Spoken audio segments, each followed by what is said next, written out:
So I watched Tenet recently, and oh, how rude of me. Didn't even introduce myself. Well, that's me.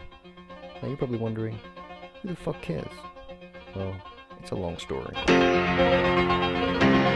We'll save that for another time though. Anyway, I should probably give you my credentials.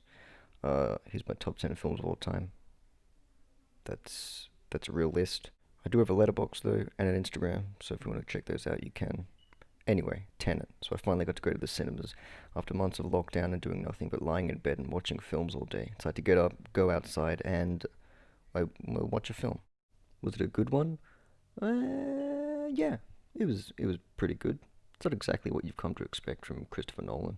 You usually come to expect something now from Christopher Nolan. It's either a big action set piece like The Dark Knight or Dunkirk, or even a more character-driven film like Memento or even Interstellar. Tenet, however, just feels like it nitpicks things that Nolan's done before, and then just does them all worse. The story is by far the worst part of this film. It relies heavily on exposition and has really shallow characters. So when you've got characters you don't really care about, talking about things you either just don't care about or just don't understand, which is a pretty common place for Nolan films, it really hurts this movie. The actors all do a fine job, but they're not given much else to work with. It's basically, he's the good guy, he's the bad guy, she's the bland female character, and he's just Robert Pattinson. The action, though, should be really commended.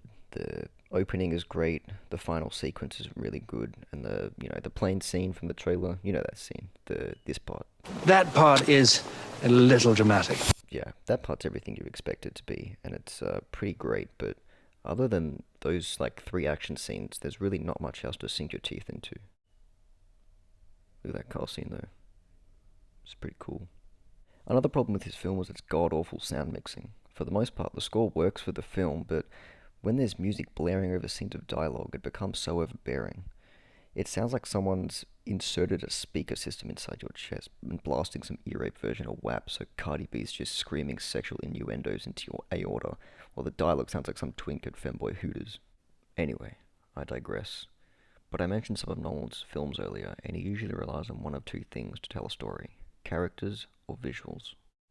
In something like Memento, it's very focused on this character's subjective experience, relating to his really dark past, which is why we become so emotionally attached to Leonard's story.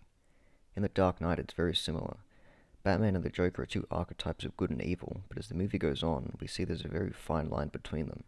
And Christian Bale and Heath Ledger really carry that message throughout the film, and into their characters. Something else The Dark Knight really manages to do that Tenet struggles with is balancing those moments of characters with large-scale action really well. Now, that's not to say that Tenet has bad actors or bad action, it certainly doesn't. It's quite the opposite, actually.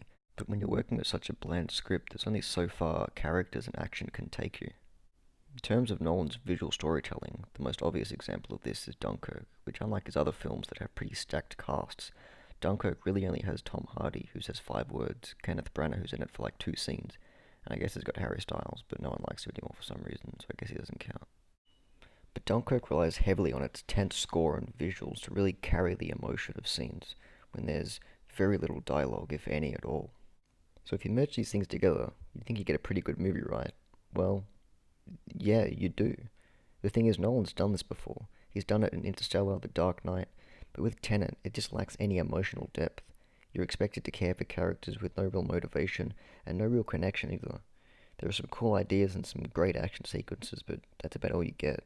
Tenet feels more like a skeleton of ideas that Nolan's perfected many times before, and it's never really given an opportunity to be its own film. So if you haven't seen it yet, and you live in America, I wouldn't risk my life to go watch it in the cinema. It's not really that worth it. Maybe just watch it on HBO Max.